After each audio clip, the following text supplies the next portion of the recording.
बंगाल विभाजन को रद्द किया गया। बंगाल से बिहार को अलग कर दिया गया। भारत की राजधानी कलकत्ता से दिल्ली बनाई गई। तीनों घोषणाओं को 1 जनवरी 1912 लागू किया गया और बिहार बंगाल अलग हो गया।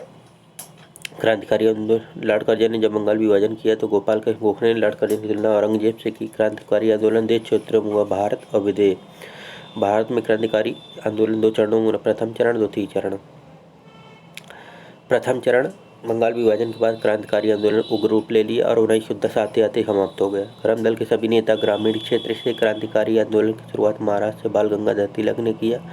उन्होंने क्रांतिकारी युवाओं को एकजुट किया, राष्ट्रवाद की भावना बनने के लिए शस्त्र की प्रशिक्षण देने के लिए 1893 में गणपति महोत्सव तथा 1895 में शिवाजी महोत्सव प्रारंभ किया। इनका कहना था, जो स्वराज मेरा जन्मसिद्ध अधिकार है और हम इसे लेकर ही रहेंगे। व्यायाम मंडल। इनकी स्थापना 1897 में चापेकर बंधुओं ने किया था। इन्होंने पूना के प्लेग अधिकारी आयस्ट की हत्या कर दी क्योंकि वह भारतीय जनता के सहयोग करने बजाय टैक्स वसूल रहे थे। मित्र मेला 1901 में वी.डी. सावरकर द्वारा यह मित्र मेला की स्थापना हुई, जो आगे चलकर अभिनव भारत बना। अभिनव भारत के एक सदस्य ने नासिक के मजिस्ट्रेट जैक्सन की हत्या कर दी थी। 1907 में सावरकर लंदन चले गए, जहां 1857 की क्रांति की 50वीं सालगिरह मनाई जा रही थी। इन्होंने अपनी पुस्तक इंडिया वॉर फॉर फ्रीडम में 1857 क्रांति को भारत का पहला स्वतंत्रता संग्राम कहा है। अनुशीलन समिति। इसकी स्थापना प्रेमनाथ ढींगरा ने किया। यह बिहार के बंगाल में सक्रिय थी। इसी के सदस्य प्रफुल्ल चाकी तथा खुदीराम बोस ने 1908 में मुजफ्फरपुर के जज किंग्सफोर्ड की गाड़ी पर बम फेंका, किंतु किंग्सफोर्ड बच गए। उनकी पत्नी कैंडी की मृत्यु हो गई। प्रफुल्ल चाकी पुलिस की डर से आत्महत्या कर ली। अंग्रेजों ने खुदीराम बोस को फांसी दे दिया। यह सबसे कम उम्र में फांसी चढ़ने वाले थे। बंगाल के क्रांतिकारी अरविंद घोष को अंग्रेजों ने खुदीराम बोस समझकर यातनाएं दिया, जिस कारण अरविंद घोष सन्यासी बन गए और पांडिचेरी में ओरीविल आश्रम खोला। इन्होंने एस.एस. गीता पुस्तक लिखी। युगांतर समाज। बंगाल के क्षेत्र से क्रांतिकारी आंदोलन वरिंद्रनाथ घोष तथा भूपेंद्र नाथ ने किया था। इन्होंने युगांतर नामक पत्रिका में कहा कि यदि 30 करोड़ भारतीयों के 60 करोड़ हाथ एक साथ खड़े हो जाएं तो कोई अंग्रेजी ताकत उन्हें रोक नहीं सकती।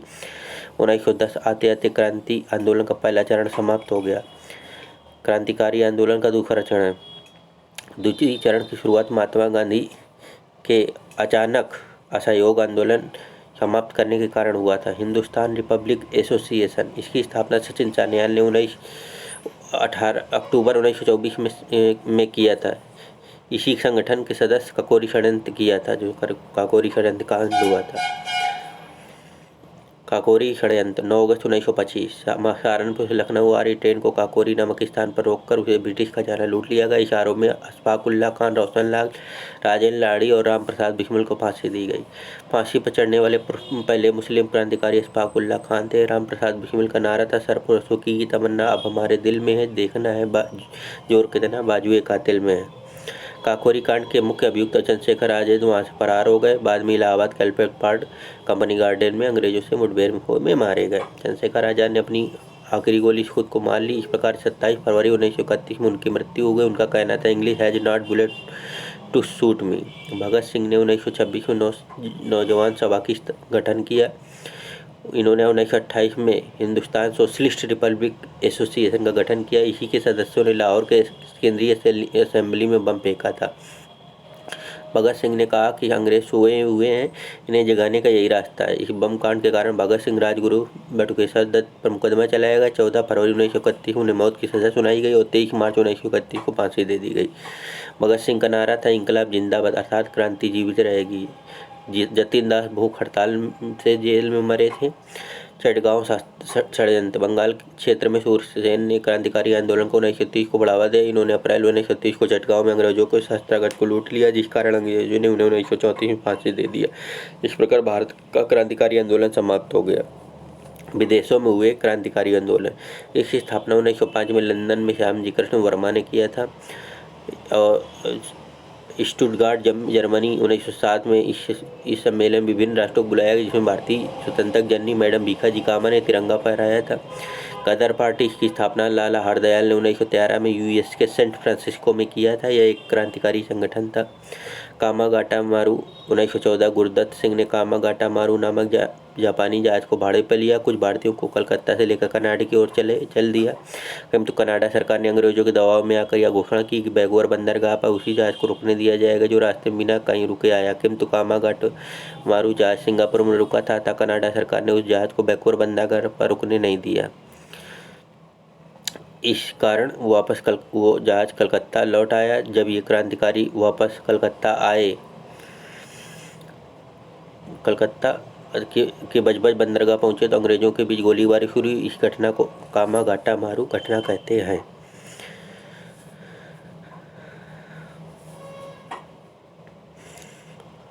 फिर गांधी युग। महात्मा गांधी का जन्म 2 अक्टूबर 1869 को गुजरात के पोरबंदर में हुआ था। इनका पूरा नाम मोहनदास करमचंद गांधी था, जबकि प्यार से इन्हें लोग भाई कहते थे। इनके पिता करमचंद गांधी राजकोट शहर में दीवान थे। इनकी माता पुतलीबाई थी। 1883 में 14 वर्ष की अवस्था में इनका कस्तूरबा गांधी से इनका विवाह हो गया। इनके 4 पुत्र थे, हरिलाल, मणिलाल, रामदास, देवदास तथा यमुनालाल बजाज को इनका 5वां पुत्र यानी दत्तक पुत्र कहा जाता है। 1888 में ये अपनी उच्च शिक्षा के लिए लंदन चले गए और वहाँ वकालत की पढ़ाई LLB पूरी करके बैरिस्टर बन गए।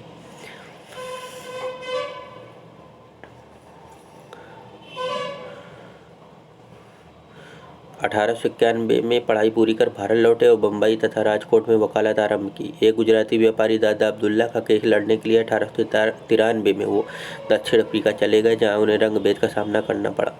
1894 में वहीं रहकर सामाजिक कार्य तथा वकालत करने लगे। वर्ग करने का फैसला लिया और नेटाल इंडियन कांग्रेस की स्थापना की। दक्षिण अफ्रीका में नेटाल के क्षेत्र के समीप दर्पण में पीटर मारिसबर्ग स्टेशन पर ट्रेन से धकेल दिया गया, क्योंकि प्रथम श्रेणी भारतीयों और कुत्तों को जाना मना था। इस घटना के बाद ब्रिटिश सरकार को गांधी से माफी मांगी पड़ी। दक्षिण अफ्रीका में महात्मा गांधी ने भारतीयों के लिए पहला सत्याग्रह किया। 1901 में महात्मा गांधी भारत के लिए रवाना हुए। दक्षिण अफ्रीका में बसे भारतीयों को आश्वासन दिया कि वे जब भी आवश्यकता महसूस करेंगे वो वापस लौट आएंगे। 1902 में भारतीय समुदाय द्वारा बुलाए जाने पर दक्षिण अफ्रीका वापस लौट गए। 1903 में जोहान्सबर्ग में वकालत का दफ्तर खोल दिया। इन्होंने 1904 में दक्षिण अफ्रीका में शिल्पकार कालिन वाक की मदद से फिनिक्स फॉर्म की स्थापना किया। महात्मा गांधी ने इंडियन ओपिनियन नामक साप्ताहिक पत्रिका लिखी, जो कई भाषाओं में प्रकाशित हुई, किंतु इसका प्रकाशन उर्दू में नहीं होता था।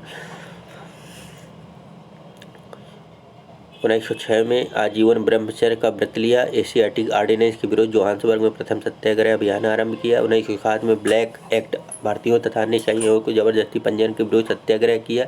1908 में सत्याग्रह के लिए जोहान्सबर्ग में प्रथम बार कारावास दंड आंदोलन जारी किया तथा द्वितीय सत्याग्रह में पंजीकरण प्रमाण पत्र जलाए गए। 1908 में पहली बार महात्मा गांधी को जेल हुई। 1909 में भारतीयों का पक्ष रखने इंग्लैंड रवाना हुए और नवंबर दक्षिण अफ्रीका से वापसी समय में ही हिंद स्वराज पुस्तक लिखी। मई 1910 में जोहान्सबर्ग के निकट टाल स्ट्राय फार्म की स्थापना किया, जो वर्तमान में गांधी आश्रम के रूप में विख्यात है। 1913 में रंगभेद तथा दमनकारी नीतियों के विरुद्ध सत्याग्रह जारी रखा। महात्मा गांधी ने द ग्रेट मार्च का नेतृत्व किया, जिसमें 2000 भारतीय खदान कर्मियों ने न्यू कासल से नेटाल तक पद यात्रा की। दक्षिण अफ्रीका में महात्मा गांधी ने गोपाल कृष्ण गोखले को अपना राजनीतिक गुरु मान लिया। महात्मा गांधी को आंदोलन की प्रेरणा रूस के विद्वान लियो टॉलस्टॉय से मिली थी। इन्हीं से महात्मा गांधी सर्वाधिक प्रभावित थे। महात्मा गांधी को भूख हड़ताल की प्रेरणा जर्मन विद्वान रस्किन से मिली। महादेव देसाई महात्मा गांधी के सलाहकार सचिव थे। अमेरिकी पत्रकार वेब मिलर महात्मा गांधी के सहयोगी थे। गांधी की उपाधियां अंग्रेजों ने गांधी जी को सार्जेंट की उपाधि दी, क्योंकि गांधी जी ने प्रथम विश्व युद्ध में ब्रिटिश सेना को बहुत भारतीयों को भर्ती कराया था। अंग्रेजों को सहयोग करने के लिए महात्मा गांधी को कैसर-ए-हिंद की उपाधि दी गई। चंपारण सत्याग्रह में उन्हें रविन्द्रनाथ टैगोर ने महात्मा की उपाधि दी। जवाहरलाल नेहरू ने बापू की उपाधि, सुभाष चंद्र बोस ने राष्ट्रपिता, विंस्टन चर्चिल जो ने अर्धनग्न फकीर की उपाधि दी। शेख मुजीबुर रहमान ने जादूगर की, खुदाई खिदमतगार संस्था ने मंगल बाबा की। आइंस्टाइन ने कहा था, आने वाले 100-200 साल के बाद शायद कोई भी विश्वास करे कि ऐसे हाड़ मास के शरीर वाला व्यक्ति पृथ्वी पर था जिसने इतना बड़ा आंदोलन कर दिया। 9 जनवरी 1915 को महात्मा गांधी वापस लौट आए। इस दिन को प्रवासी भारतीय दिवस मनाया जाता है। इन्होंने अहमदाबाद के समीप खोजरज नामक स्थान पर 1915 में ही एक आश्रम स्थापित किया, जो आगे चलकर साबरमती आश्रम के नाम से प्रसिद्ध हुआ। इस आश्रम के लिए धन अम्बालाल साराभाई ने दिया। इस आश्रम के अंदर महात्मा गांधी कुटिया हृदय कुंज कहलाता है। 1916 में महात्मा गांधी ने कांग्रेस के लखनऊ अधिवेशन में भाग लिया। इसकी अध्यक्षता अंबिका चरण मजूमदार ने की। इस अधिवेशन में राजकुमार शुक्ल ने गांधी के चंपारण आने का न्योता दिया, जो 3 कटियाबद्ध 3/20 की प्रसाद थी। 1917 में राजेंद्र प्रसाद तथा अनुग्रह नारायण सिन्हा के साथ महात्मा गांधी चंपारण पहुंचे। वह सफल सत्याग्रह किया। अंग्रेजों ने तिनकठिया पद्धति समाप्त कर दी। आंदोलन निरह जमींदारों के विरोध था। यह भारत में महात्मा गांधी का पहला सफल आंदोलन था। इसकी सफलता के बाद रविन्द्रनाथ टैगोर ने उन्हें महात्मा की उपाधि दी। 1918 में महात्मा गांधी ने खेड़ा सत्याग्रह किया और किसानों के बढ़े हुए टैक्स को माफ कराया। 1918 में महात्मा गांधी ने अहमदाबाद मिल मजदूर सत्याग्रह किया। इस सत्याग्रह पहली बार महात्मा गांधी ने भूख हड़ताल किया। महात्मा गांधी के आंदोलन के 4 चरण थे: सत्याग्रह, भूख हड़ताल, बहिष्कार और हड़ताल। रॉलेट एक्ट 19 मार्च 1919। भारतीय क्रांति को दबाने के लिए सिडनी रॉलेट ने अनार्किकल एंड रिवोल्यूशनरी एक्ट लाया, जिसके तहत शक के आधार पर पुलिस किसी को गिरफ्तार कर सकती थी। 30 मार्च 1919 को स्वामी श्रद्धानंद ने कर मत दो आंदोलन चालू किया, जबकि कर मत दो का नारा वल्लभ भाई पटेल ने दिया था। 6 अप्रैल 1919 को गांधी द्वारा देशव्यापी हड़ताल किया गया। 8 अप्रैल 1919 को गांधी जी को गिरफ्तार कर लिया गया। इस सत्याग्रह का केंद्र पंजाब था।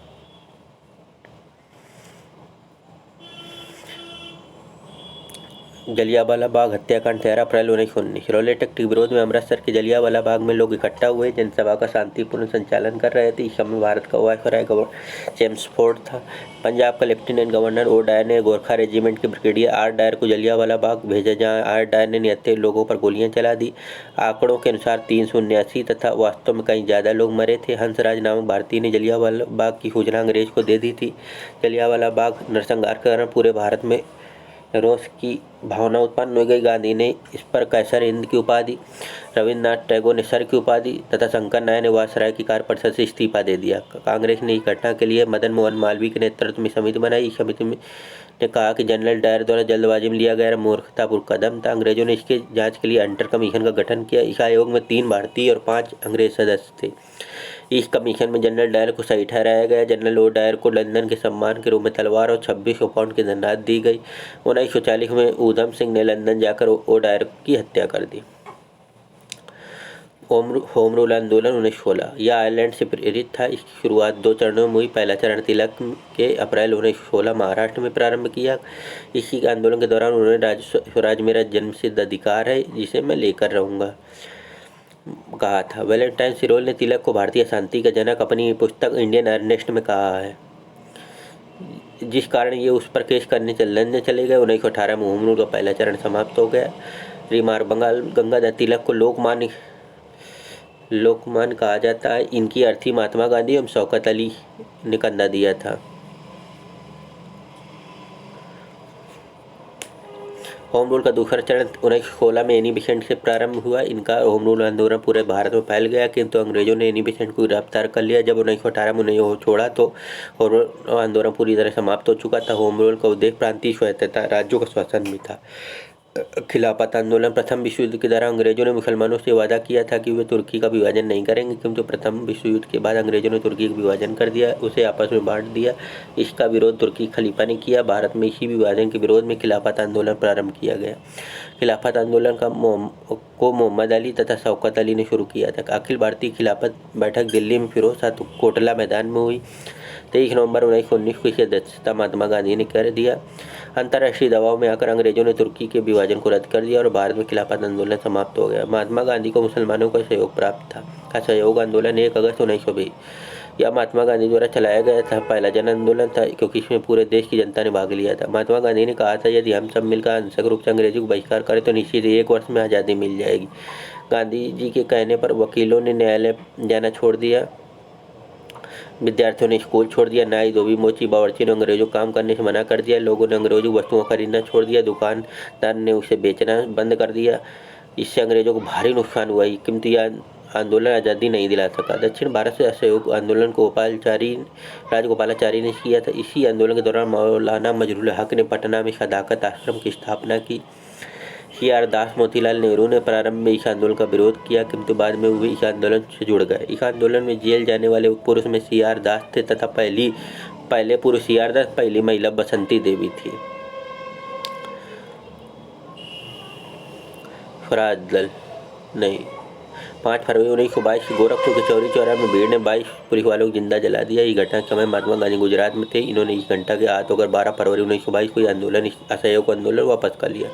महात्मा गांधी ने इस कदम को पूरे भारत में विरोध हुआ। जवाहरलाल नेहरू ने यह कहा, यदि कश्मीर का किसी गाँव में हिंसा हुई तो उसकी सजा कन्याकुमारी के किसी गाँव को देना ठीक नहीं है।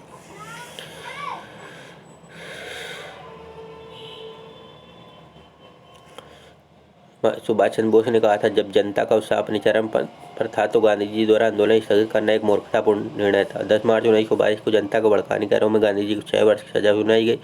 1924 में गांधी जी को खराब स्वास्थ्य के कारण जेल से रिहा कर दिया गया। 1924 गांधी ने बेलग्राम कांग्रेस अधिवेशन की अध्यक्षता की।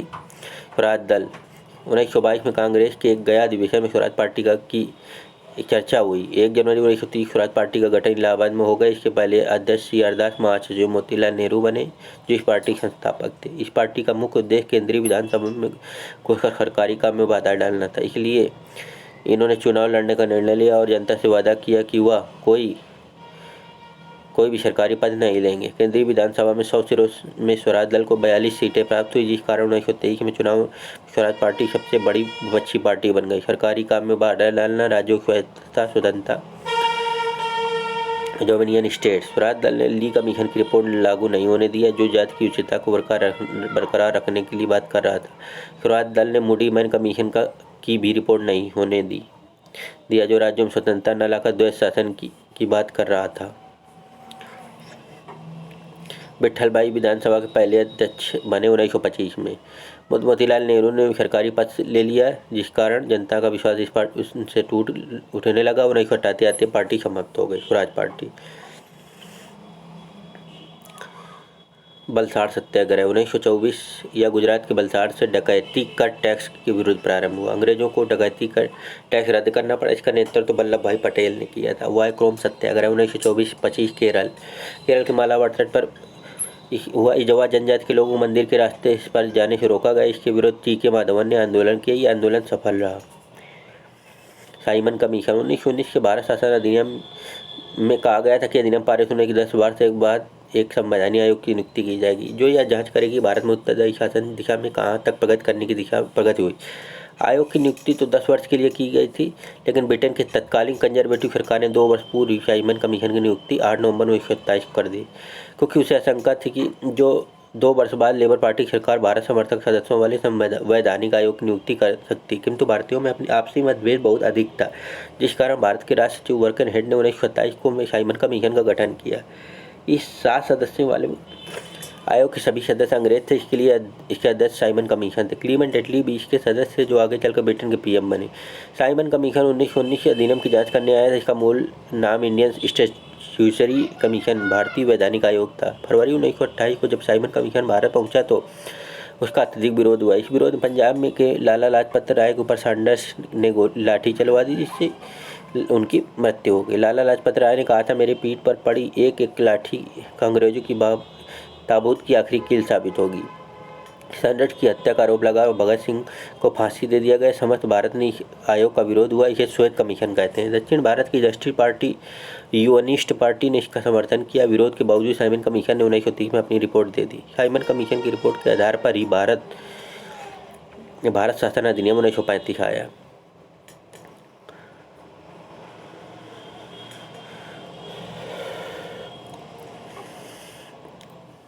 इस अधिनियम के द्वारा म्यांमार बर्मा को भारत से अलग कर दिया गया। इस अधिनियम के द्वारा पहली बार भारत में प्रांतीय चुनाव 1937 करा दिया गया। इस चुनाव में कांग्रेस को बड़ी जीत हासिल हुई।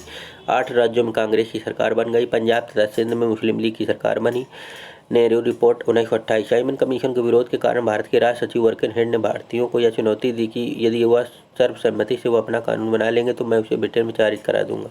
इस चुनौती स्वीकार करते हुए मोतीलाल नेहरू ने रिपोर्ट तैयार किया। मुख्य उद्देश्य डोमिनियन स्टेट था की स्थापना करना, किंतु मुस्लिम लीग ने इसे स्वीकार नहीं किया, जिस कारण नेहरू रिपोर्ट पारित नहीं हो सकी। 14 सूत्री मांग जिन्ना ने किया था। नेहरू रिपोर्ट के प्रति उत्तर में जिन्ना के 14 सूत्री फार्मूला दिया। अंग्रेजों ने इसे भी स्वीकार नहीं किया। लाहौर अधिवेशन 1929, इसकी अध्यक्षता जवाहरलाल नेहरू ने किया। इसमें पूर्ण स्वराज का प्रस्ताव पारित किया गया था। साथ ही यह निर्णय लिया गया कि 26 जनवरी को स्वाधीनता दिवस मनाया गया है। इसी कारण 26 नवंबर 1949 को संविधान बनने के बावजूद भी 26 जनवरी 1950 को इसे लागू किया गया। इस अधिनियम में लाहौर में रावी नदी के तट पर मध्य रात्रि को जवाहरलाल नेहरू ने तिरंगा लहराया और कहा, मध्य रात्रि पर जब पूरी दुनिया सो रही, भारत अपनी स्वतंत्रता की नींव रख रहा है। फिर गांधी जी का दांडी मार्च। गांधी ने इरविन को अपनी 11 सूत्री मांग सौंप दी, किंतु इरविन ने अस्वीकार कर दिया, जिस कारण महात्मा गांधी ने 12 मार्च 1930 को साबरमती आश्रम से अपने 78 पोस्ट में 80 भी है कहीं कहीं अनुसूचित जनजाति अनुसूचित जाति के सहयोगी के साथ नमक कानून तोड़ने के लिए दांडी ओर चल दी है। उनके साथ सरोजिनी नायडू भी थी।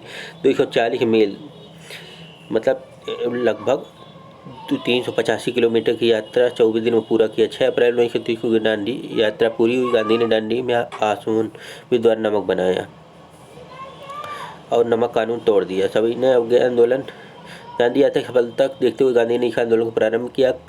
कमिश्नर के क्षेत्र में अब्दुल गफ्फार ने खुदाई खिदमतगार संगठन का गठन किया। इन्होंने लाल कुर्ती आंदोलन चलाया। छपरा के कैदियों ने नंगा विद्रोह कर दिया क्योंकि वे स्वदेशी वस्त्रों की मांग कर रहे थे। दक्षिण भारत में इसका छपरा के कैदियों ने नंगा विद्रोह कर दिया क्योंकि वे स्वदेशी वस्त्रों की मांग कर रहे थे। दक्षिण भारत में इसका नेतृत्व चक्रवर्ती राजगोपालाचारी ने किया। मुंबई में इसी आंदोलन के दौरान सरोजिनी नायडू ने 25,000 आंदोलनकारियों को लेकर दर्शना नामक गुजरात के स्थान पर पहुंची थी, तो इसकी सूचना पहले ही अंग्रेजों को लग गई थी और इस आंदोलन को दबा दिया गया। इस आंदोलन के दौरान लड़कों की बांदरी सेना तथा लड़कियों की मंजरी सेना का गठन किया गया। यह आंदोलन आंशिक रूप से सफल रहा क्योंकि इस आंदोलन के कारण अंग्रेजों ने टैक्स में कटौती किया तथा मादक पदार्थ जैसे सिगरेट शराब के उत्पादन में कमी किया। जब सविनय अवज्ञा आंदोलन चल रहा था तो लंदन में गोलमेज सम्मेलन का आयोजन किया जा रहा था क्योंकि भारत के इस आंदोलन के कारण कोई कांग्रेस के प्रतिनिधि वहां भाग लेने नहीं गया, जिस कारण इंग्लैंड से इरविन का दबाव आने लगा कि वे कांग्रेस को इस सम्मेलन में भाग लेने के भेजें। इसी दबाव में आकर इरविन ने समझौता करने का विचार किया। इरविन ने महात्मा गांधी से आग्रह किया कि यदि वे सविनय अवज्ञा आंदोलन स्थगित करके गोलमेज सम्मेलन में भाग लेंगे तो गांधी की कुछ बातों को मान लिया जाएगा, जिससे सबसे पहले प्रमुख राजनीतिक कैदियों की रिहाई थी। इस समझौता के कारण भगत सिंह को रिहा नहीं किया गया क्योंकि उन पर आपराधिक मुकदमा था। गांधी इरविन समझौता, दिल्ली पैक्ट जिसे कहते हैं। 5 मार्च 1931 को दिल्ली में समझौता, वही समझौते गांधी इरविन समझौता कहते हैं। सरोजिनी नायडू ने गांधी तथा इरविन को 2 महात्मा कहा। इस समझौते के तहत 7 सितंबर 1931 को महात्मा गांधी SS राजपुताना नामक पानी वाले जहाज से लंदन पहुंचे, जहां विंस्टन चर्चिल ने उन्हें अर्धनग्न फकीर कहा। इस सम्मेलन में इंग्लैंड के प्रधानमंत्री रैमजे मैकडोनाल्ड ने दलितों के लिए अलग क्षेत्र सांप्रदायिक पंचांग की बात की, जिस कारण महात्मा गांधी सम्मेलन को छोड़कर भारत लौट आए और पुनः सविनय आंदोलन आगे बढ़ाया। महात्मा गांधी को गिरफ्तार करके पूना के अयोध्या जेल में कैद कर दिया गया।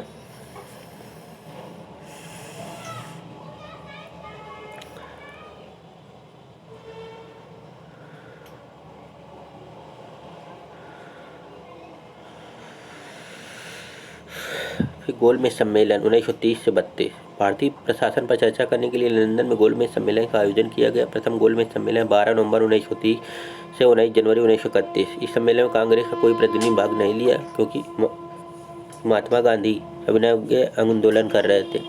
द्वितीय गोलमेज सम्मेलन 7 सितंबर 1931 सम्मेलन महात्मा गांधी ने भाग लिया, किंतु ब्रिटिश प्रधानमंत्री मैकडोनाल्ड ने सांप्रदायिक पंचाट की बात की, जिस कारण गांधी सम्मेलन छोड़कर चले गए। तृतीय गोलमेज सम्मेलन 17 नवंबर 1932 से 24 दिसंबर 1932 सम्मेलन में कांग्रेस ने भाग नहीं लिया। इस सम्मेलन में मैकडोनाल्ड ने दलितों के लिए पृथक क्षेत्र सांप्रदायिक पंचायत की घोषणा कर दी। तेज बहादुर सप्रू तथा भीमराव अम्बेडकर तीनों ही गोलमेज सम्मेलन में भाग लिए थे। पूना समझौता 24 सितंबर 1932। जैसे ही सांप्रदायिक पंचायत की घोषणा हुई, दलितों को आरक्षण सहित पृथक क्षेत्र दे दिया गया। महात्मा गांधी ने पूना जेल में अनशन शुरू कर दिया। तेज बहादुर सप्रू तथा मदन मोहन मालवीय के सहयोग से गांधी एक अम्बेडकर के बीच समझौता हुआ, जिसे पूना पैक्ट कहते हैं। इसके तहत दलितों को आरक्षित सीट में 71 से बढ़ाकर 143 कर दी गई, अर्थात दलितों को आरक्षण सहित संयुक्त निर्वाचन क्षेत्र दे दिया गया। हरिजन सेवक संघ। महात्मा गांधी ने दलितों को अपनी ओर आकर्षित करने के लिए उन्हें हरिजन नाम दिया। 1932 में अखिल भारतीय अस्पृश्यता संघ ऑल इंडियन अनटचेबिलिटी लीग की स्थापना किया, जो आगे चलकर हरिजन सेवक संघ की स्थापना कहलाया। मुस्लिम लीग। इसकी स्थापना 1906 में ढाका में आगा खान और एम सलीमुल्लाह खान ने किया था। इस समय वायसराय मिंटो दोती था। 1909 मुस्लिम लीग की मांग पर मुसलमानों के पृथक निर्वाचन क्षेत्र मिल गया, जिस कारण कांग्रेस तथा लीग में विवाद होने लगा। एनी बेसेंट तथा तिलक जी के सहयोग से 1916 में कांग्रेस के लखनऊ अधिवेशन में नरम दल, गरम दल तथा मुस्लिम लीग का एक हो गए। कांग्रेस ने मुस्लिम लीग की पृथक निर्वाचन क्षेत्र स्वीकार कर लिया। 1929-30 के दौरान मोहम्मद इकबाल ने सर्वप्रथम द्विराष्ट्र की बात कही। चौधरी रहमत अली ने पाकिस्तान शब्द दिया।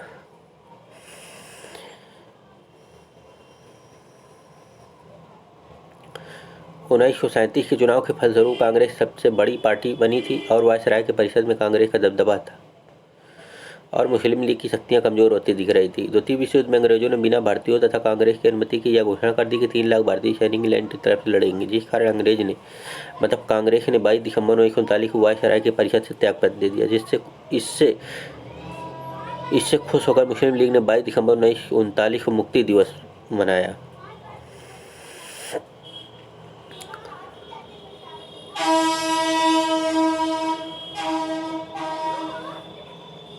उन्नीस सौ 40 मुस्लिम लीग का लाहौर अधिवेशन हुआ, जिसकी अध्यक्षता जिन्ना ने किया। इन्होंने स्पष्ट रूप से पृथक पाकिस्तान की मांग कर दी। 1945 में लॉर्ड वेवेल ने भारत के विभिन्न पार्टियों को आपसी समन्वय तथा सहयोग बनाए रखने के लिए शिमला सम्मेलन बुलाया, किंतु इस सम्मेलन में मुस्लिम लीग पूरी तरह पृथक पाकिस्तान की मांग पर तुला रहा। इस सम्मेलन में मुस्लिम की बात नहीं मानी गई और मुस्लिम लीग पाकिस्तान की मांग के कारण ही यह सम्मेलन विफल हो गया। प्रत्यक्ष कार्रवाई दिवस। शिमला सम्मेलन की विफलता के बाद मुस्लिम लीग ने 16 अगस्त 1946 को प्रत्यक्ष कार्रवाई दिवस डायरेक्ट एक्शन प्लान घोषित किया, जिसके तहत पूरे भारत में सांप्रदायिक दंगे फैलाए गए। सबसे बड़ा दंगा बंगाल के नोआखाली में हुआ। मुस्लिम लीग का नारा था बांटो और आज़ाद करो। इन दंगों से तंग आकर कांग्रेस ने सीआर फार्मूला के आधार पर विभाजन का समर्थन किया।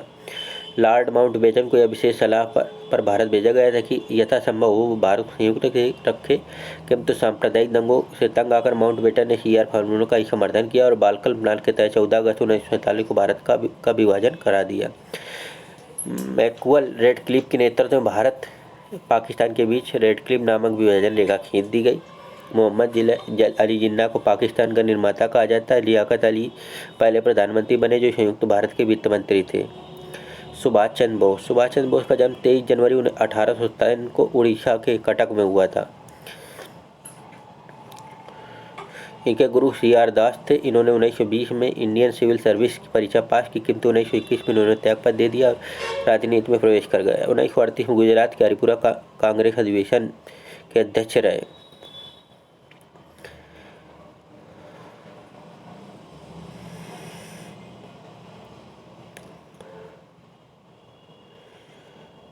उन्नीस सौ 1939 में एमपी के त्रिपुरी में महात्मा गांधी पट्टाभी सीतारामैया के अध्यक्ष बनना चाहते थे, किंतु इस अधिवेशन में मतदान द्वारा अध्यक्ष सुभाष चंद्र बोस बन गए, जिस कारण गांधी और बोस में मतभेद उत्पन्न हो गए। कांग्रेस के इतिहासकार पट्टाभी सीतारामैया थे।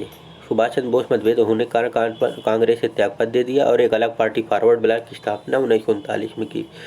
कांग्रेस के खाली पदों को राजेंद्र प्रसाद ने भरा। 1940 में भड़काऊ भाषण के कारण बोस जेल हो गया। 1941 में जेल से रिहा हो गए। ये जर्मनी के हिटलर से मिलने चले गए। हिटलर ने इन्हें नेताजी की उपाधि दिया। हिटलर जिन भारतीय सैनिकों को बंदी बनाया, सुभाष चंद्र बोस ने इंग्लैंड के विरुद्ध लड़ने के लिए प्रेरित किया। इन सैनिकों को हथियार और ट्रेनिंग जापान ने दिया। साथ ही अंडमान निकोबार सुभाष चंद्र बोस को उपहार में दे दिया गया। अपने सैनिकों में जोश भरते हुए जुबली हाल में कहा कि तुम मुझे खून दो, मैं तुम्हें आज़ादी दूंगा। सुभाष चंद्र बोस ने अंडमान निकोबार का नाम शहीद स्वराज दिया। सिंगापुर में इन सैनिकों को आज़ाद हिंद फौज का हिस्सा बना दिया गया। महात्मा गांधी को राष्ट्रपिता कहकर संबोधित किया गया। आज़ाद हिंद फौज, इस गठन का सर्वप्रथम विचार इंडियन कैप्टन मोहन सिंह ने दिया था, अर्थात यह कैप्टन मोहन सिंह के दिमाग की उपज थी। आज़ाद हिंद फौज के संस्थापक रास बिहारी बोस थे। 4 जुलाई 1943 का सुभाष चंद्र बोस आज़ाद हिंद फौज के कप्तान बने। इन्हें इस फौज का वास्तविक संस्थापक माना जाता है। 21 अक्टूबर 1943 को सिंगापुर में सुभाष चंद्र बोस ने आज़ाद हिंद सरकार की स्थापना की। सुभाष चंद्र बोस ने आज़ाद हिंद फौज के सैनिकों को लेकर मणिपुर का आक्रमण किया, उसको अपने नियंत्रण में कर लिया। मणिपुर के इम्फाल से सुभाष चंद्र बोस ने जय हिंद तथा दिल्ली चलो का नारा दिया। 6 अगस्त तथा 9 अगस्त 1945 को अमेरिका ने जापान का परमाणु हमला कर दिया, जिस कारण सुभाष चंद्र बोस ने जापान छोड़ दिया, किंतु 18 अगस्त 1945 को ताइवान कामुसा के समीप विमान दुर्घटना में इनकी मृत्यु हो गई। जापान सरकार ने इनकी मृत्यु की घोषणा 22 अगस्त 1945 को किया।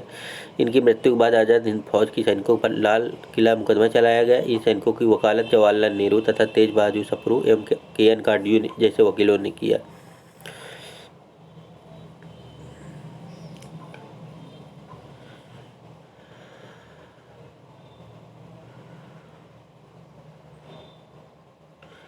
अगस्त प्रस्ताव 1940। द्वितीय विश्व युद्ध में भारतीयों ने अंग्रेजों का साथ देने से इनकार कर दिया। तब अंग्रेजों ने भारतीयों को साथ मिलाने के लिए वायसराय नीलनीतिज्ञों के द्वारा 8 अगस्त 1940 को अगस्त प्रस्ताव लाया। इसमें निम्नलिखित बातें थी। इसमें कहा गया कि अगर द्वितीय विश्व युद्ध में भारत अंग्रेजों का साथ देता है तो हम उन्हें डोमिनियन स्टेट की बात कहेंगे। वायसराय की परिषद में भारतीयों की संख्या को बढ़ाई जाएगी।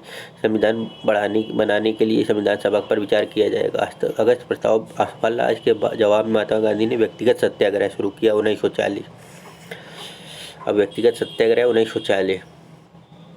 17 अक्टूबर 1940 गांधी जी ने पवनार महाराष्ट्र नामक स्थान से व्यक्तिगत सत्याग्रह शुरू किया। इस सत्याग्रह के प्रथम सत्याग्रही विनोबा भावे, दूसरे सत्याग्रही जवाहरलाल नेहरू, तीसरा सत्याग्रही ब्रह्मदत्त। इस आंदोलन को दिल्ली चलो का आंदोलन भी कहा जाता है। क्रिप्स प्रस्ताव 1942 मार्च। द्वितीय विश्व युद्ध में भारतीयों से सहयोग प्राप्त करने के लिए क्रिप्स प्रस्ताव भारत आया। इसने भारतीयों के आगे यह प्रस्ताव रखा कि यदि द्वितीय विश्व युद्ध में भारतीयों उनका साथ देंगे तो युद्ध के बाद एक भारतीय संघ बनाया जाए, राज्यों की स्वतंत्रता दी जाएगी, वायसराय की परिषद में भारतीयों की संख्या बढ़ा दी जाएगी, एक बार काउंसिल का गठन किया जाएगा जिसमें भारतीय भी होंगे। कांग्रेस ने इस प्रस्ताव को स्वीकार कर दिया। गांधी ने इसे पोस्ट स्टेटस चेक कहा। जवाहरलाल नेहरू ने इसे दिवालिया होने वाला बैंक शब्द जोड़ दिया। क्रिप्स प्रस्ताव अंततः असफल हो गया। फिर आया भारत छोड़ो आंदोलन 8 अगस्त 1942, क्विट इंडिया मूवमेंट। क्रिप्स प्रस्ताव की असफलता के बाद महात्मा गांधी ने भारत छोड़ो आंदोलन का प्रस्ताव रखा। इन्होंने इस आंदोलन की रूपरेखा तैयार करने के लिए जिम्मेदारी जवाहरलाल नेहरू को दी। जवाहरलाल नेहरू ने कहा कि आज मैं द्विधारी तलवार से खेलने जा रहा हूँ।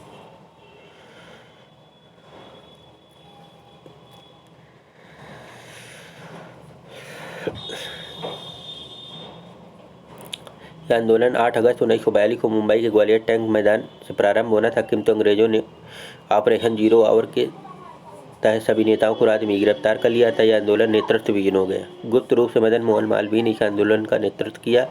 इन्हें महामना कहा जाता है। उषा मेहता ने रेडियो पर इसका प्रसारण कर दिया। राजेंद्र प्रसाद को पटना के बांकीपुर जेल में गिरफ्तार किया गया। जयप्रकाश नारायण को हजारीबाग जेल में गिरफ्तार किया गया। वे कीमती दीवार फांद कर निकल गए। महात्मा गांधी सरोजिनी नायडू को आगा खां पैलेस में गिरफ्तार किया गया। महात्मा गांधी ने भूख हड़ताल कर दिया। अंग्रेजों ने महात्मा गांधी को अंतिम संस्कार की तैयारी कर दी, जिस कारण गांधी ने भूख हड़ताल त्याग दिया। 9 अगस्त 1942 को महात्मा गांधी ने करो या मरो को नारा दिया। भारत छोड़ो आंदोलन को अगस्त क्रांति भी कहा जाता है। इस आंदोलन के दौरान 11 अगस्त 1942 को पटना सचिवालय पर तिरंगा झंडा लहराने के लिए विद्यार्थी का एक समूह आगे बढ़ा, जिस पर पटना के जिलाधिकारी RS ने गोली चलवा दी, जिसमें 7 विद्यार्थी शहीद हो गए। इस घटना को सचिवालय हत्याकांड भी कहा जाता है।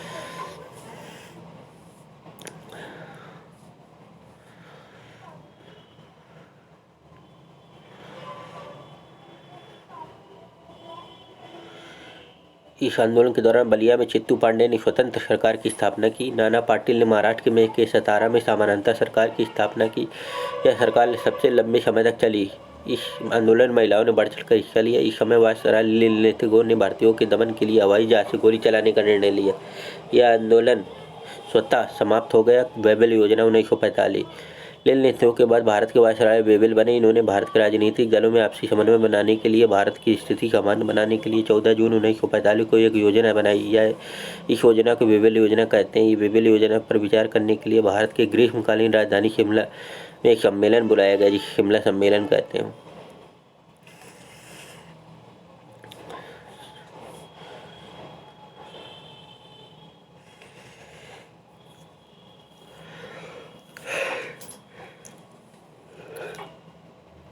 शिमला सम्मेलन 25 जून 1945। इस सम्मेलन में विभिन्न राजनीतिक दलों ने 22 प्रतिनिधियों ने भाग लिया। मुस्लिम लीग ओर से जिन्ना तथा कांग्रेस की ओर से अबुल कलाम आज़ाद ने भाग लिया। इसमें वेबल योजना के प्रावधानों को बताया गया, जिसकी मुख्य बातें थी। वायसराय के 14 सदस्यीय परिषद में वायसराय तथा सेनापति तथा ब्रिटेन के पास रहेगा। शेष 12 पदों पर भारतीय रहेंगे। परिषद में भारतीय 12 सदस्यों में 6 मुस्लिम 6 हिंदू सदस्य रहेंगे, अर्थात हिंदू तथा मुस्लिम की संख्या समान रहेगी। तृतीय विश्व युद्ध की समाप्ति के बाद भारतीय खुद का संविधान बनाएंगे। विवाद का कारण मुस्लिम का कहना था कि 6 मुस्लिम सदस्य का चुनाव मुस्लिम लीग से ही किया जाए, जिस पर कांग्रेस सहमत नहीं थी, जिस कारण 14 जुलाई 1945 को लॉर्ड वेबर ने यह घोषणा कर दिया कि शिमला सम्मेलन विफल हो गया। शिमला सम्मेलन की विफलता के बाद मुस्लिम लीग ने 16 अगस्त 1946 को प्रत्यक्ष कार्रवाई दिवस मनाया। नौसेना विद्रोह 1946। INS तलवार के सैनिकों ने 19 फरवरी 1946 को भेदभाव के कारण विद्रोह कर दिया। देखते ही विद्रोहों की संख्या 5000 हो गई। इन सैनिकों ने आज़ाद हिंद फौज का बिल्ला लगाया था। आज़ाद हिंद फौज का झंडा लहराया, जिस पर दौड़ता हुआ शेर बना था। अंग्रेजों ने यह निर्णय लिया कि पूरी जहाज को डुबा दिया जाए। सरदार पटेल की अध्यक्षता में 25 फरवरी 1946 को विद्रोहियों ने आत्मसमर्पण कर दिया। इसे नौसेना विद्रोह कहा जाता है। कैबिनेट मिशन मार्च 1946। इंग्लैंड के लेबर पार्टी के प्रधानमंत्री क्लीमेंट एटली ने यह घोषणा किया कि 1948 तक ब्रिटिश हिंदुस्तान छोड़ देंगे। इस प्रक्रिया को आगे बढ़ाते हुए इटली ने कैबिनेट मंत्रियों को 24 मार्च 1946 को भारत भेजा, जिसे कैबिनेट मिशन कहा जाता है, जिसमें 3 मंत्री थे, Cripps, Stafford Cripps, AB Alexander और फ्रैंथिक लॉरेंस। ट्रिक में KAL इनको कहा जाएगा। कैबिनेट मिशन के अध्यक्ष लॉरेंस थे। कैबिनेट मिशन में 2 प्रावधान थे। संविधान सभा, जिसमें 389 सदस्य थे। अंतरिम सरकार के अध्यक्ष पंडित जवाहरलाल नेहरू थे। कैबिनेट मिशन ने पृथक पाकिस्तान के प्रस्ताव को स्वीकार कर दिया, जिस कारण भारत में सांप्रदायिक दंगे बढ़ने लगे। जिस समय भारत में दंगे बढ़ रहे थे, उस समय बेवेल ने इटली को सुझाव दिया कि हमारे लिए बेहतर होगा कि हम भारत की समस्या को भारतीयों को भाग पर छोड़कर इन्हें वापस लौट जाएं, जिसे ब्रेक डाउन पॉलिसी कहा जाता है।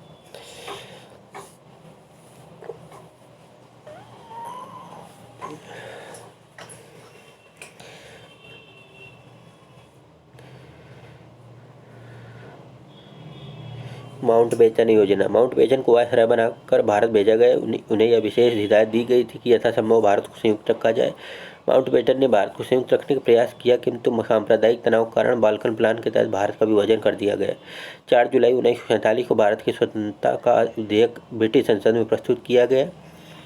18 जुलाई को भारतीय स्वतंत्रता विधेयक पारित हो गया। 14 अगस्त को पाकिस्तान का निर्माण, 15 अगस्त को 1947 को भारत में स्वतंत्रता मिली। अंतरिम सरकार, इसका निर्माण क्लीमेंट एटली ने 2 सितंबर 1946 में किया था। उस समय वायसराय लॉर्ड माउंटबेटन थे।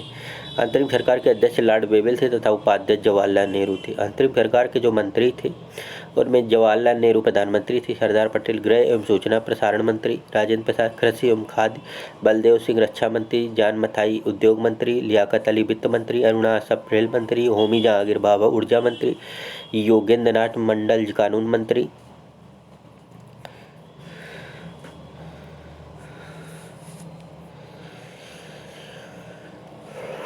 जगजीवन राम श्रम मंत्री। 1951-52 के चुनाव के फलस्वरूप बनने वाली पहली सरकार में विदेश मंत्री जवाहरलाल नेहरू तथा शिक्षा मंत्री अबुल कलाम आजाद थे।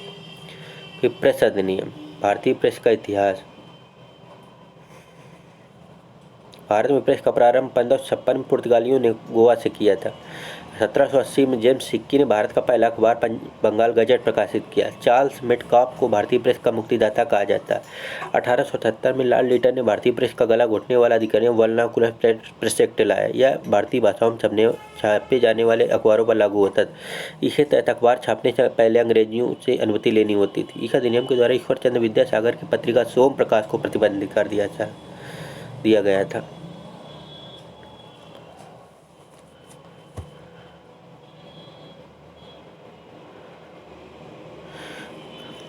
वर्नाकुलर एक्ट से बचने के लिए शिशिर कुमार घोष, मोतीलाल घोष ने अपनी अमृत बाजार पत्रिका को बंगाली की भाषा से अंग्रेजी भाषा कर दिया। पायनियर अखबार ने वर्नाकुलर एक्ट का समर्थन किया, क्योंकि पायनियर अंग्रेजी भाषा का अखबार था। लॉर्ड रिपन ने वर्नाकुलर प्रेस एक्ट को समाप्त कर दिया। भारत में बने कारखाना अधिनियम। अंग्रेजों ने कारखाना अधिनियम के तहत कर्मचारियों को काम करने की अवधि, उनकी सुविधाएं इत्यादि को ध्यान दिया निर्धारित किया। प्रथम कारखाना अधिनियम 1881 रिपन के समय आया। इसके द्वारा कार्य करने की अवधि 9 घंटा निर्धारित की गई तथा महीने में 4 दिन छुट्टी निर्धारित की गई।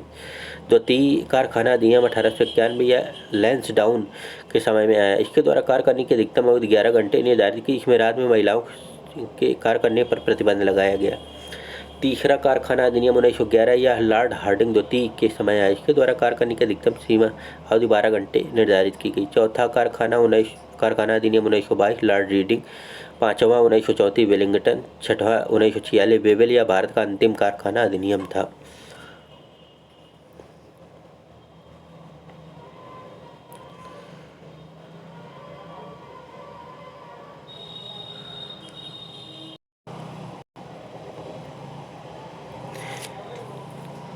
भारतीय राष्ट्रीय कांग्रेस का नामकरण दादा भाई नौरोजी ने किया था। अंग्रेजों ने इसकी स्थापना एक सुरक्षा बल के रूप में किया था। इसका पहला अधिवेशन 1885 में हुआ था। कांग्रेस का प्रथम अधिवेशन 1885 में बम्बई में हुआ। इस अधिवेशन की अध्यक्षता WC बनर्जी ने किया। इस अधिवेशन में 72 सदस्य उपस्थित थे। द्वितीय अधिवेशन 1886 में कलकत्ता में, इसकी अध्यक्षता दादा भाई नौरोजी ने किया था। ये 3 बार कांग्रेस अध्यक्ष रहे। तीसरा 1887 में मद्रास, बदरुद्दीन तैयब जी ने, ये कांग्रेस के प्रथम मुस्लिम अध्यक्ष थे। चतुर्थ 1888 इलाहाबाद, जॉर्ज यूले अध्यक्ष थे, ये पहले अंग्रेज अध्यक्ष थे। पाँचवां 1889 या बम्बई में हुआ। इसकी अध्यक्षता सर विलियम बेडनवर्ड के द्वारा, ये 2 बार अध्यक्ष बनने वाले अंग्रेज थे। छठा 1890 कलकत्ता में फिरोज शाह मेहता ने किया।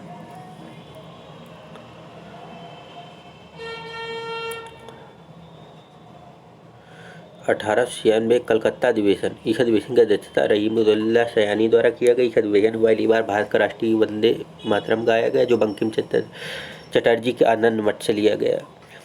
1905 का बनारस अधिवेशन, इस अधिवेशन की अध्यक्षता गोपाल कृष्ण गोखले ने किया। इस अधिवेशन में स्वदेशी आंदोलन पारित हुआ। फिर 1906 का कलकत्ता, दादा भाई नौरोजी अध्यक्ष थे। इस अधिवेशन में कांग्रेस ने भारतीय जनता का लक्ष्य रूप में स्वराज को अपनाया। 1907 सूरत अधिवेशन, इस अधिवेशन के दौरान कांग्रेस का विभाजन 2 वर्गों में हो गया, एक गरम दल, दूसरा नरम दल। इस अधिवेशन में विवाद इसलिए हुआ कि गरम दल वाले लाला लाजपत राय को अध्यक्ष बनाना चाहते थे, जबकि नरम दल वाले रासबिहारी बोस को अध्यक्ष बनाना चाहते। अंत में रासबिहारी बोस इस अधिवेशन के अध्यक्ष बने। 1908 का मद्रास अधिवेशन, इस अधिवेशन की अध्यक्षता रासबिहारी बोस द्वारा किया गया था। इस अधिवेशन में कांग्रेस के लिए संविधान निर्माण किया गया। 1911 का कलकत्ता अधिवेशन, इस अधिवेशन की अध्यक्षता पंडित बिशन नारायण धर के द्वारा किया गया था। इस अधिवेशन में पहली बार राष्ट्रगान जनगण मन गाया गया। इसी रचयिता रविंद्रनाथ टैगोर ने की थी।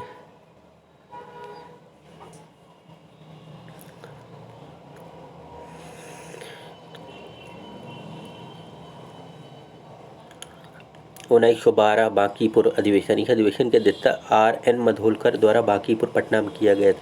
1916 लखनऊ अधिवेशन, इस अधिवेशन की अध्यक्षता अंबिका चरण मजूमदार द्वारा की गई थी। इस अधिवेशन में गरम दल, नरम दल, मुस्लिम लीग तीनों एक हो गए। साथ ही कांग्रेस ने मुस्लिम लीग के प्रथम निर्वाचन क्षेत्र को स्वीकार कर लिया। इस सम्मेलन में बाल गंगाधर तिलक ने नारा दिया कि स्वराज मेरा जन्मसिद्ध अधिकार है, इसे हम लेकर रहेंगे। दक्षिण अफ्रीका से वापस लौटने के बाद महात्मा गांधी सर्वप्रथम इसी अधिवेशन में पहली बार भाग किए थे। 1917 इस अधिवेशन की अध्यक्षता एनी बेसेंट ने द्वारा किया गया। कांग्रेस की प्रथम महिला अध्यक्ष थी। 1918 बम्बई अधिवेशन, इस अधिवेशन की अध्यक्षता हसन इमाम के द्वारा की गई थी। अधिवेशन में कांग्रेस का द्वितीय विभाजन हो गया। 1920 नागपुर अधिवेशन, इस अधिवेशन की अध्यक्षता वीर राघवाचार्य ने किया था। इस अधिवेशन में कांग्रेस का संविधान पारित हुआ। 1922 गया अधिवेशन, इस अधिवेशन की अध्यक्षता CR दास के द्वारा किया गया था। इस अधिवेशन में कांग्रेस का तीसरा सांकेतिक विभाजन हुआ। इस अधिवेशन में स्वराज पार्टी की बात हुई। 1923 का दिल्ली अधिवेशन, इस अधिवेशन की अध्यक्षता अबुल कलाम आज़ाद के द्वारा किया गया, जो सबसे युवा अध्यक्ष थे।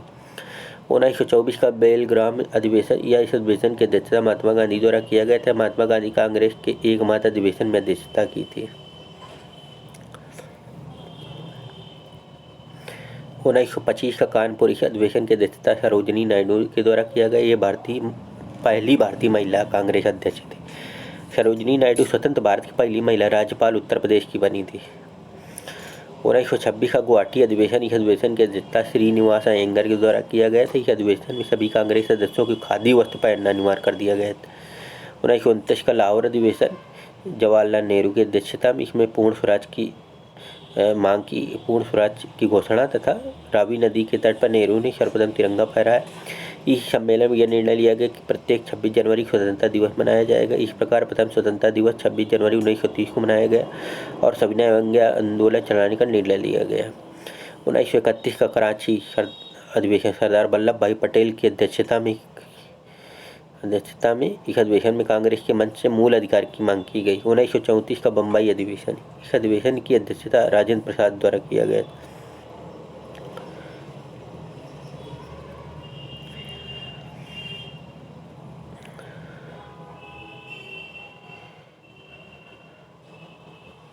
1937 का फैजपुर अधिवेशन, इस अधिवेशन की अध्यक्षता पंडित जवाहरलाल नेहरू द्वारा किया गया था।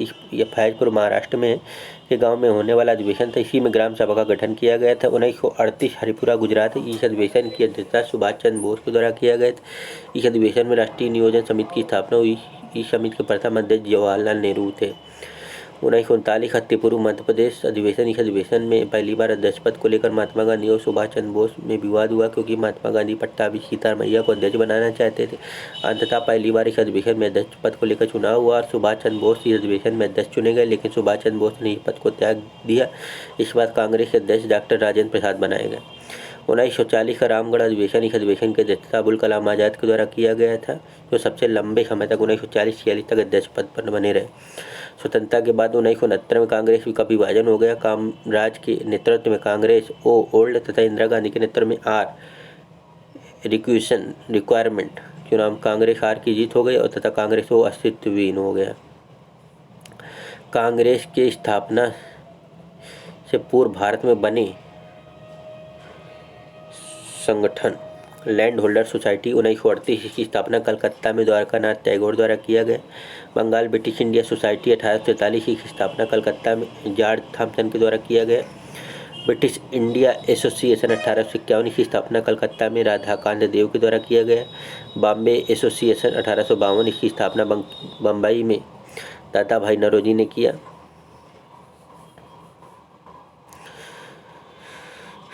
ईस्ट इंडिया एसोसिएशन 1866 इसकी स्थापना लंदन में दादा भाई नौरोजी ने की। इस संगठन के द्वारा भारतीय समस्याओं को इंग्लैंड के समक्ष प्रस्तुत करने का प्रयास किया गया। पूना सार्वजनिक सभा 1870 इसकी स्थापना एम.जे. रानाडे ने पूना में किया। इंडियन लीग 1875 इसकी स्थापना कलकत्ता में शिशिर कुमार घोष ने की। इंडियन नेशनल एसोसिएशन इसकी स्थापना कलकत्ता में सुरेंद्रनाथ बनर्जी तथा आनंद मोहन बोस ने किया। मद्रास महाजन सभा 1884 में सुब्रमण्यम अय्यर ने इस महासभा की स्थापना मद्रास में की। बम्बई प्रेसिडेंसी 1885 महाराष्ट्र के क्षेत्र में खासकर बम्बई में संगठन की स्थापना किया गया। इसकी संस्थापक फिरोज शाह मेहता, बदरुद्दीन तैयब जी और के.टी. तिलक ने किया। कांग्रेस से ठीक पहले इसकी स्थापना की गई। जब कांग्रेस का जन्म हुआ इस प्रकार के क्षेत्रीय संगठन का अस्तित्व समाप्त हो गया।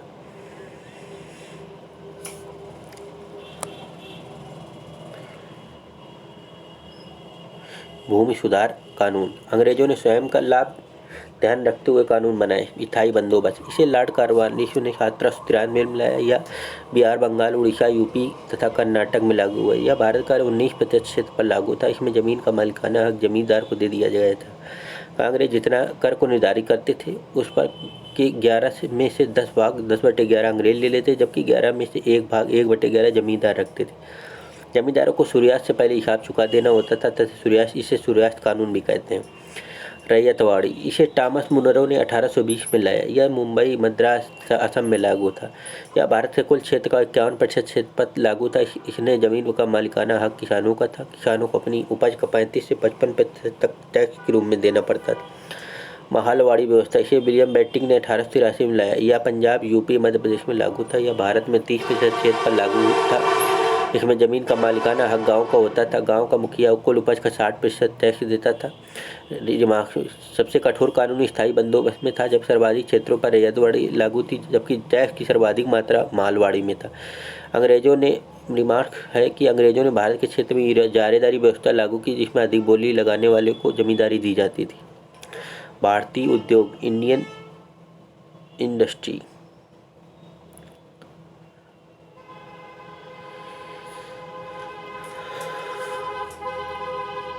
अंग्रेजी शासन के दौरान भारतीय उद्योग का विकास नहीं हो सका है, क्योंकि अंग्रेज ने भारत में पूंजी नहीं लगाई तथा भारतीय माल जो इंग्लैंड में जाते थे उस पर अंग्रेजों ने निर्यात कर लगा दिया, जिससे कि वे वस्तु इंग्लैंड में महंगी हो गई।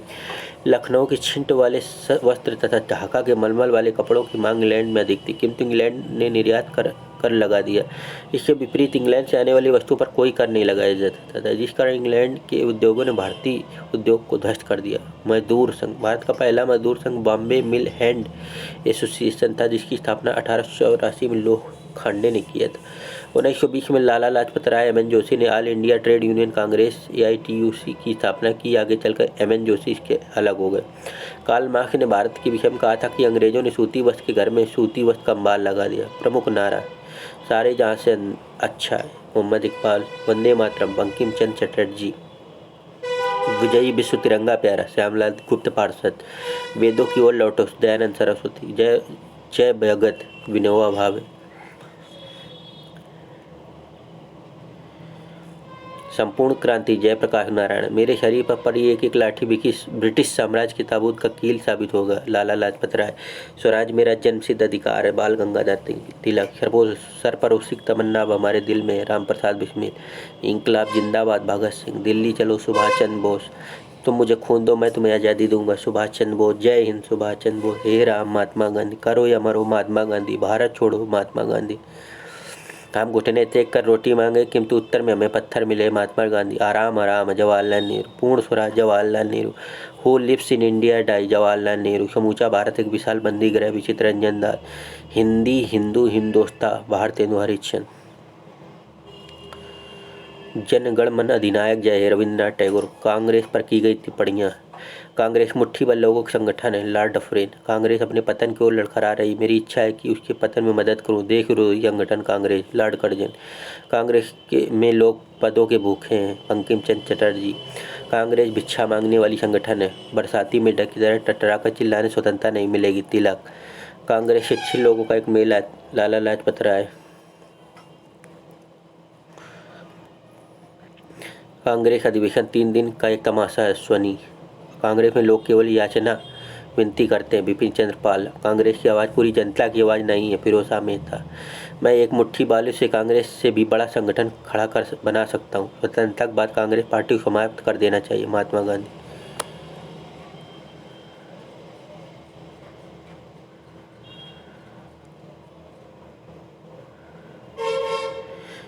दिल्ली दरबार, दिल्ली दरबार में भारत के राष्ट्रीय दरबार होता था या इंग्लैंड के महाराजा या महारानी के राज तिलक की शोभा में सजते थे। इसका आयोजन दिल्ली के कोरोशनल पार्क में किया गया। 1870 से 1911 के बीच 3 दरबार लगे। सन 1911 में दरबार एकमात्र ऐसा था जिसमें सम्राट स्वयं जॉर्ज पंचम आए थे। 1870 दिल्ली दरबार। 1876 शाही पद अधिनियम आया जिसमें महारानी विक्टोरिया को भारत का सम्राज्ञी घोषित किया गया और 1 जनवरी 1877 को दिल्ली दरबार का आयोजन किया गया। इसे लॉर्ड लिटन ने आयोजित किया। सार्वजनिक तौर पर 1870 महारानी विक्टोरिया को भारत की सम्राज्ञी घोषित किया गया और साथ ही महारानी को कैसर-ए-हिंद की उपाधि दी गई। 1876-78 में दक्षिण भारत में अकाल था। इस दरबार में बेशुमार धन खर्च किया गया, इस कारण इसका विरोध होने लगा जिसमें कोई भी भारतीय जनता के हित में निर्णय नहीं लिया गया। महारानी विक्टोरिया के संदेश के अंश कलकत्ता के विक्टोरिया मेमोरियल हार में दर्ज है। इसमें महारानी कही कि यह अवसर हमारे प्रजा और हमारे बीच में मधुर संबंध स्थापित करेगा। 1903 का दिल्ली दरबार, इसे लॉर्ड कर्जन ने आयोजित किया था। सम्राट एडवर्ड सप्तम और महारानी अलेक्जेंड्रा को भारत का सम्राट और सम्राज्ञी घोषित किया गया। सम्राट स्वयं इस दरबार में न आकर अपने भाई ड्यूक ऑफ कर्नाट को भेजा। यह सर्वाधिक शान शौकत वाला दरबार था। इस दरबार को भारत में 1 सप्ताह तक आयोजन किया गया है। इसमें अस्थायी नगर बसाया गया, अस्थायी रेल, डाक, तार, पानी, बिजली, बल आदि स्थापित किए गए।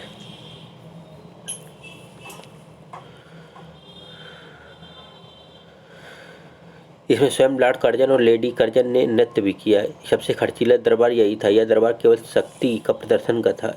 इस दरबार में भी भारतीय जनता के हित में कोई निर्णय नहीं लिया गया। 1911 दिल्ली दरबार, इसे लॉर्ड हार्डिंग द्वितीय ने आयोजित किया। जॉर्ज पंचम और महारानी विलियम मेरी को भारत का सम्राट और साम्राज्ञी घोषित किया गया।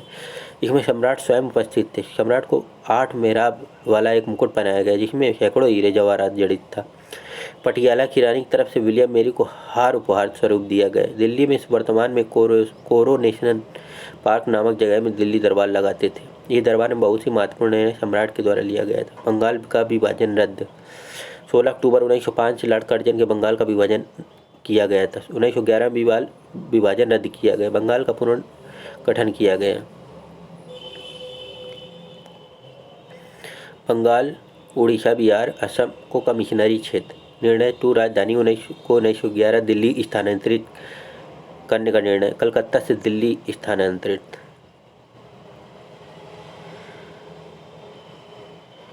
निर्णय जॉर्ज पंचम 1911 15 दिसंबर 1911 को नई दिल्ली की न्यू जॉर्ज पंचम के द्वारा रखी गई। 1912 में राजधानी दिल्ली स्थानांतरित हुई। दिल्ली को राजधानी बनाने के कारण प्रथम विश्व युद्ध का माहौल। सुरक्षा के दृष्टिकोण से दिल्ली राजधानी सुरक्षित थी। दिल्ली को अवस्थिति मध्य में थी। दिल्ली से पूरे भारत को नियंत्रित करना आसान था। राजनीतिक इतिहास बंगाल का अब राष्ट्रवाद गढ़ बन चुका था। नई दिल्ली दिल्ली के दक्षिण में 1911 में नई दिल्ली की नींव पड़ी। नई दिल्ली की रूपरेखा तय करने का कार्य ब्रिटेन के वास्तुविद एडविन लुटियंस ने हार्वर्ड बेकर के साथ मिलकर किया और 1927 में नई दिल्ली नाम दिया। 1931 में नई दिल्ली का उद्घाटन वायसराय लॉर्ड इरविन के द्वारा किया गया। जनगण मन विवाद। सर्वप्रथम 1911 में कांग्रेस के कलकत्ता अधिवेशन में जनगण मन गाया गया। इस अधिवेशन में जॉर्ज पंचम के स्वागत का प्रस्ताव भी पारित हुआ और एक गीत बच्चों के द्वारा जॉर्ज पंचम के सम्मान में गीत बादशाह हमारा गाया गया। इस गीत के रचयिता कवि राम भोज चौधरी थे। बंगाल के अंग्रेजी अखबार में यह छपा था कि कलकत्ता अधिवेशन में जॉर्ज पंचम का स्वागत प्रस्ताव पारित हुआ और जनगण मन गाया गया। इस कारण विवाद हो गया।